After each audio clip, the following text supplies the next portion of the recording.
Estamos analisando as 5 interpretações mais conhecidas sobre o Apocalipse e comparando essas 5 interpretações com as 7 chaves.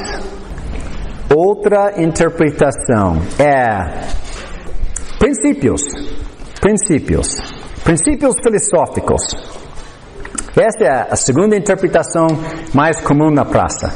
Essa interpretação filosófica sugere que o livro tem uma mensagem para todas as épocas. Eu concordo com isso.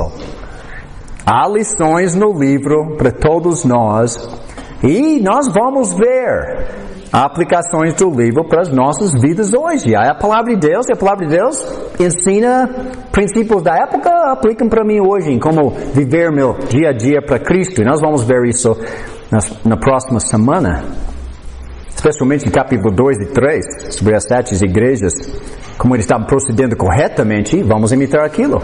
E como eles estavam procedendo erradamente, nós não vamos agir assim. Se estivermos agindo assim, vamos nos arrepender.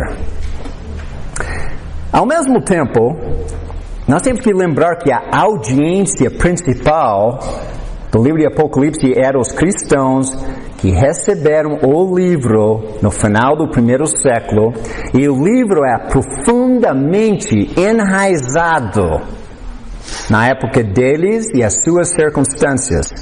Este livro diz que os eventos aconteceriam em breve.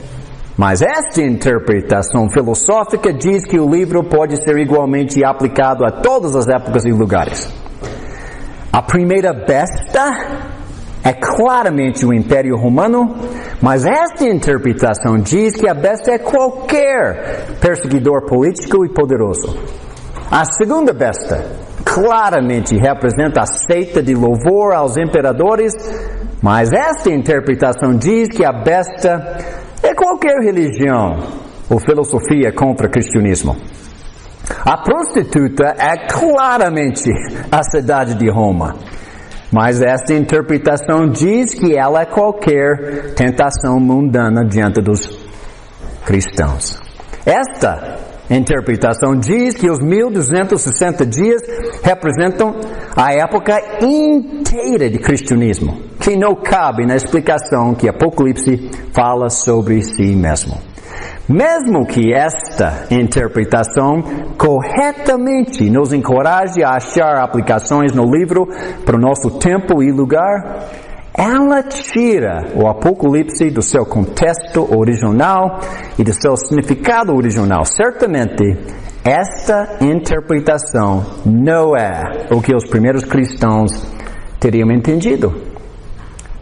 Terceira interpretação mais comum na praça religiosa é que o Apocalipse prediz história mundial.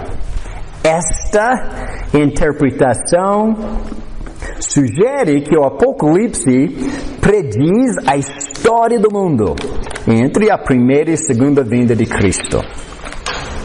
Os primeiros cristãos também não teriam entendido esta interpretação, e vamos ver pelos 3 problemas. Primeiro, há algumas profecias de eventos históricos no livro. Mas não é um esboço de toda a era cristã. O livro diz que é sobre o que em breve há de acontecer. Capítulo 1, versículo 1, o primeiro versículo do livro fala isso. Começando com o momento em que o livro foi entregue para ser lida na Ásia. É uma mensagem de conforto para os primeiros cristãos perseguidos, mas um esboço dos eventos religiosos e políticos dos próximos 2000 anos não teria dado muito conforto para eles diante da perseguição que eles enfrentariam.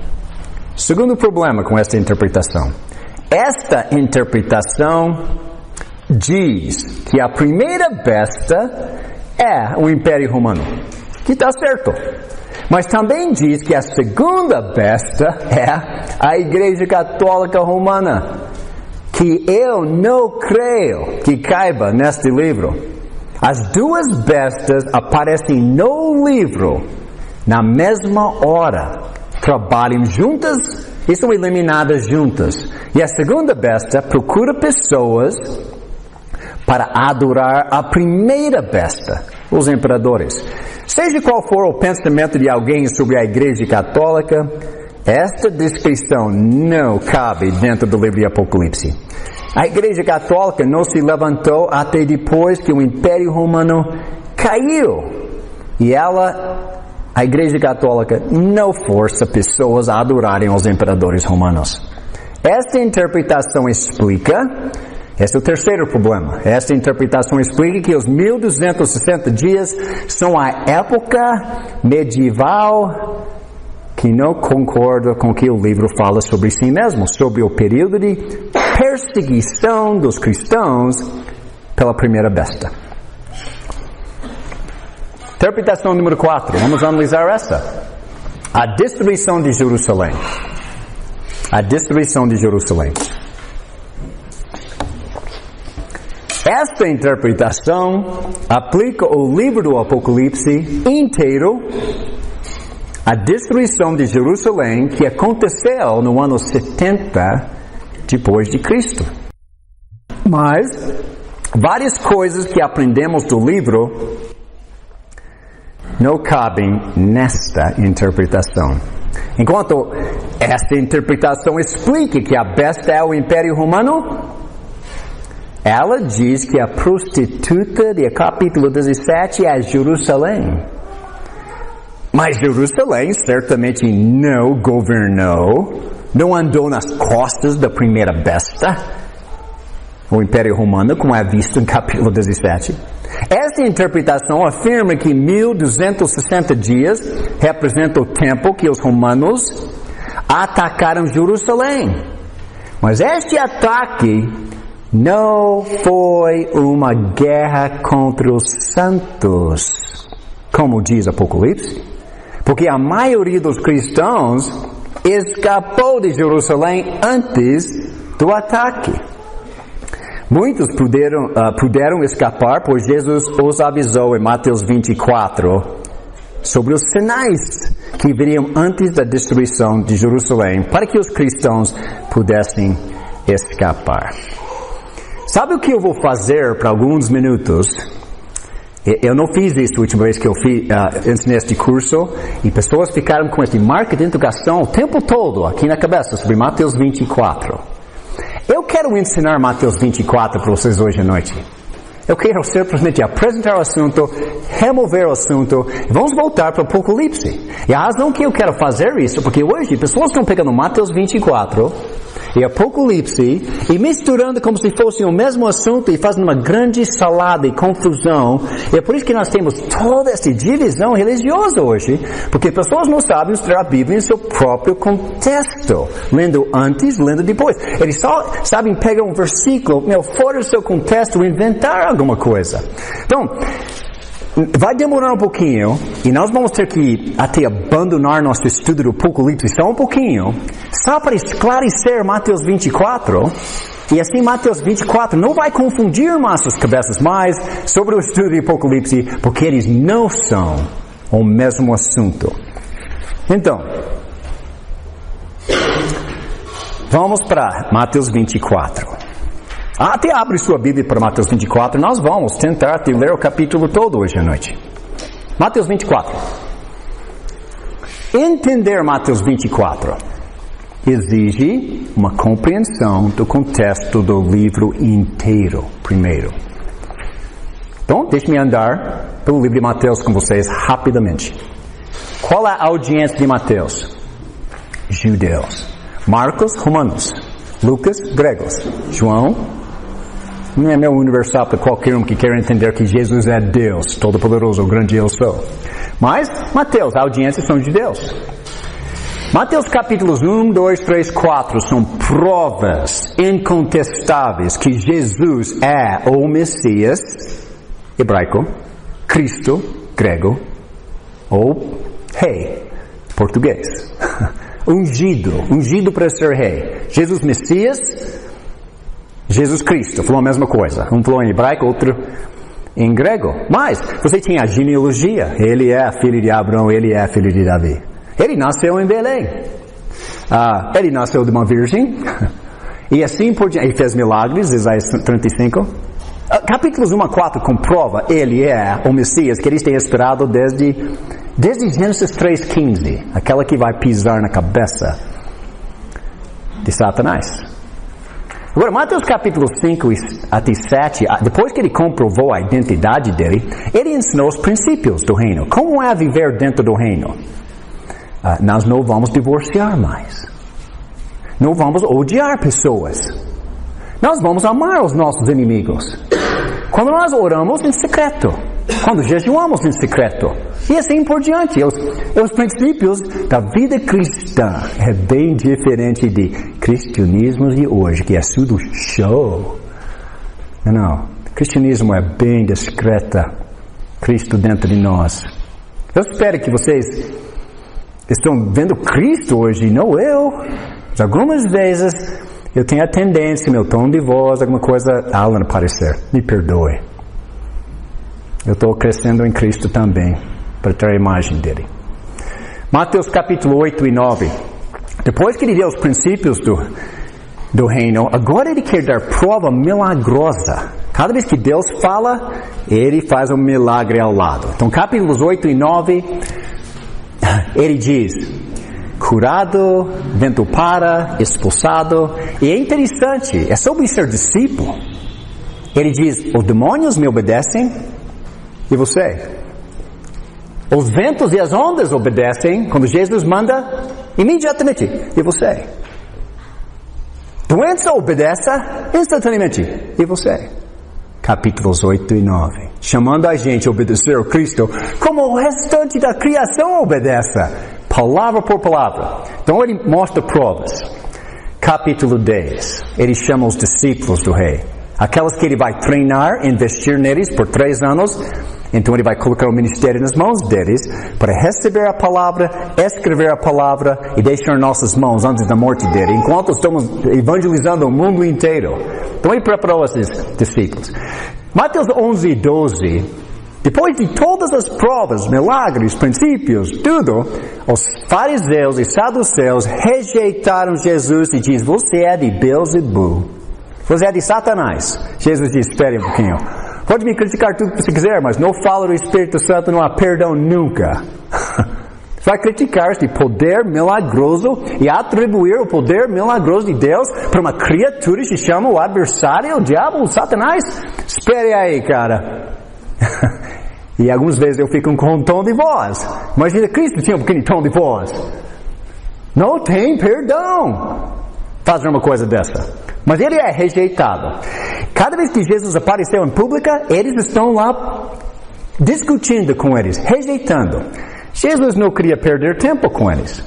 Então, Mateus capítulo 13, ele cumpriu mais uma profecia. Ele começou a ensinar parábolas para evitar discussões à toa na rua com cães e porcos. Ele não joga as pérolas para os porcos. Ele não dá o que é sagrado para os cães, diz Mateus capítulo 7. Ele ensinou eles, ele foi rejeitado, agora ele só fala parábolas, histórias, e ninguém discutiu com ele, eles foram embora, e à noite os discípulos dizem: o que você queria dizer com o semeador saiu para semear? O que você queria dizer sobre o reino de Deus é como fermento, semente? E Jesus explicou, na maior clareza, para pessoas que queriam aprender. Mateus capítulo 13 a 20, está fora. Capítulo 21, Jesus chega em Jerusalém, poucos dias antes de ser crucificado. E o rei tem tanto amor e compaixão que ele deu mais uma oportunidade de entender os princípios do reino, quem ele é, afirmando quem ele é. E eles rejeitaram ele novamente. Fariseus, saduceus, mestres da lei, os escribas da época. O rei entra em Jerusalém e mais uma vez é rejeitado pelas autoridades judaicas. Agora vem a resposta de Jesus para esta rejeição. Mateus 24 e 25. E nós vamos estudar isso. Pelo menos uma parte, porque nós não temos tempo para Mateus 25 hoje, mas é óbvio que é o assunto, nós já vamos ver. Mas depois que nós vamos analisar Mateus 24 e 25, a resposta à rejeição de Jesus, Mateus 26, Jesus é rejeitado, pendurado numa cruz, sepultado, ressuscitado no terceiro dia. E ele diz, toda a autoridade me foi dada no céu e na terra. Alguém se lembra de Daniel 7? Toda a autoridade foi tirada daqueles 4 animais, entregue ao Filho do Homem. Exatamente o que está acontecendo. Ele saiu do túmulo, está prestes a subir nas nuvens. Daniel 7, ir para o ancião dos dias, porque ele acabou de ter. Ele tem toda a autoridade. Ele é o rei dos reis. Eu acho uma boa ideia a gente dobrar o joelho para ele. Não qualquer homem por aqui. Agora, com todo esse contexto na nossa cabeça, vamos ver o final de Mateus 23. Porque em Mateus 23, Jesus ficou cara a cara com os fariseus. E ele diz, ai de vocês, ai de vocês, ai de vocês. Ele está falando cara a cara com os líderes religiosos. Eu quero que vocês prestem atenção no que Jesus falou.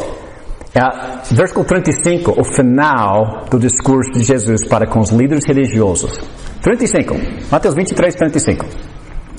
E assim, sobre vocês, aqueles fariseus saduceus que rejeitou ele, aqueles que chamou ele de Satanás, sobre vocês recairá todo o sangue justo derramado na terra, desde o sangue do justo Abel, Gênesis, até o sangue do justo, o sangue de Zacarias, filho de Baraquias, a quem vocês assassinaram entre o santuário e o altar. 2 Crônicas. Versículo 36. Jesus diz, eu lhes, fariseus saduceus, asseguro que tudo isso sobrevirá a esta geração. Vocês estão me vendo agora? Lá naquela época, Jesus diz, prepare-se. Deus vai te castigar com uma coisa tão terrível, você nunca viu nada igual. Estão me ouvindo? Quer se arrepender? Porque você não viu um castigo como eu vou apresentar para vocês agora. Mas veja a compaixão dele em 37. Jerusalém. Jerusalém, esse é o assunto. Jerusalém. Você que mata os profetas e apedreja os que lhes são enviados. Quantas vezes eu quis reunir os seus filhos como uma galinha reúne os seus pintinhos debaixo das suas asas, mas vocês não quiseram. Eis que a casa de vocês ficará deserta. Qual casa? O templo, onde está o santíssimo lugar, o centro de todo o judaísmo, de religião. Sua casa ficará deserta. Pois eu lhes digo que vocês não me verão mais, até que digam, bendito é o que vem em nome do Senhor. Ou eles vão declarar isso um dia. Não estão declarando agora, são rebeldes humanos. Mas um dia, ou eles vão declarar todo, diz Filipenses, todo joelho vai dobrar para Jesus Cristo. Esquece aquele número 24. Jesus está ainda falando. Jesus saiu do templo. Qual templo? A casa deles. Ele está no templo, bate um papo. Nós estamos falando da casa de Deus, onde a presença de Deus habita no santíssimo lugar. Jesus estava lá. Sabe o que Jesus fez? E a presença do Todo-Poderoso Eu Sou saiu do prédio. É só argamassa e tijolo. O templo. Jesus saiu do templo. Enquanto caminhava, seus discípulos, esses caipiras da Galileia, aproximaram-se dele para lhe mostrar as construções do templo. Uau, eles são do interior. E eles estão lá no capital e... olha, seria como agora para Wander para São Paulo, ficar no centro da cidade. E ficar com a garganta queimada pelo sol. Oh, eles são chocados com as construções. Jesus, versículo 2, diz, vocês estão vendo tudo isso? Perguntou ele.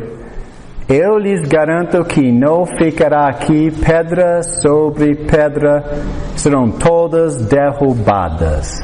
Jesus está falando sobre a destruição do quê? Jerusalém. Este é o assunto. Então nós vamos